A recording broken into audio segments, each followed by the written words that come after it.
start over and do things right. And, you know, I think it is really a wonderful expression from the American people that they are saying, we know that you all, Congress, that you can do better than this. But it's a political statement, is it not? You know the president has a veto pen. You know they can't get it to the Senate. That is all it is. And we've got the votes to repeal this in the House. I think that when all is said and done, as Chairman Upton from Energy and Commerce said on Sunday, I think we're getting very close to the votes to override a veto.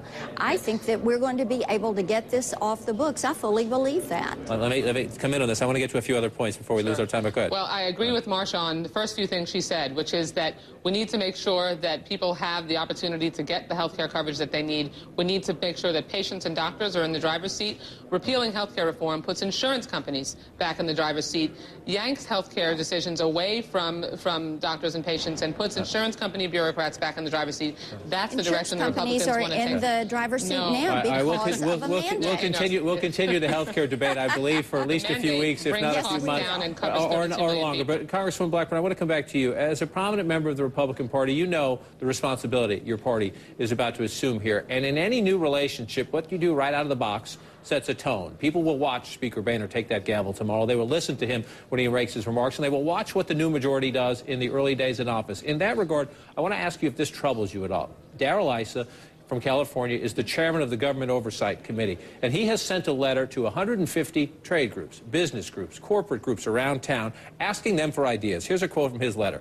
As a trade organization comprised of members that must comply with the regulatory state, I ask for your assistance in identifying existing proposed regulations that have negatively impacted job growth in your members' industry. Now, on the one hand, I understand if you want to talk about regulations and you want to reduce regulations, you would ask the people who are being regulated. But in the world of politics that you and I live in and Congressman Wasserman Schultz lives in, that's pretty easy to say, look at this. They haven't even taken power yet, and the Republicans are just asking corporate America, tell us what to do to make your life easier.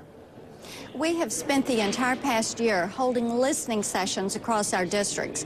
If you've listened, why do you need to send a letter to trade groups, though, saying, tell me what to do? Because we are continuing to seek input from people saying, tell us what it is that is affecting you most. What we hear regularly is regulation is a stranglehold. Well, let's pinpoint some of those regulations.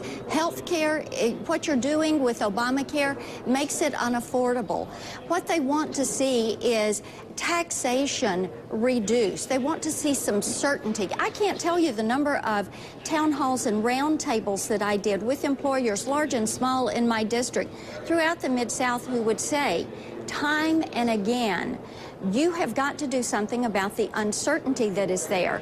The regulators, the agencies, the way, whether it's the EPA or the FCC, the way they are taking authority that they really have not been given. This is something that is creating regulation that makes it very difficult for us.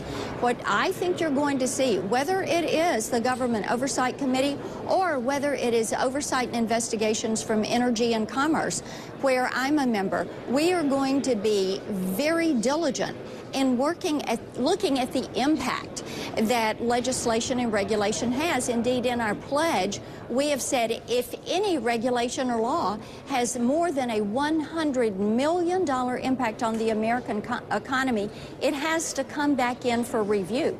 That's what the American people want to see. I want to give you a last word here and respond to that. But as I do so, I don't just want to ask tough questions of the Republican. What about the Democrats? For 2 years, you said the Republicans are just being the party of no, just being the party of no. We wouldn't operate that. You're in the minority now. When the Republicans have ideas you don't like, will you just say no, or will you say, here's our plan? Here's our test of whether we're going to be able to work with the Republicans or not, and it's all up to them.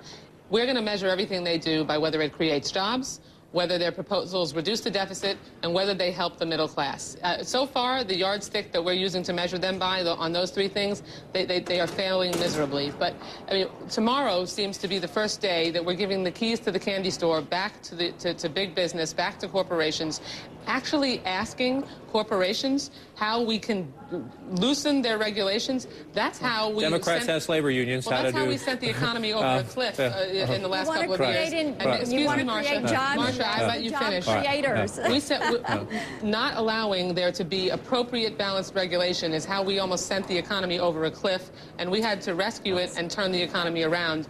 If we're going to go back to that place, then we are going to have real problems for consumers and real problems for this economy. All right, Congresswoman Wasserman Schultz, Congresswoman Blackburn, this is the beginning of a new day in Washington. This is the beginning of, some of them are familiar, but new wrinkles to these debates. We'll have you both back throughout the days and weeks ahead. We appreciate your time tonight on the eve of this historic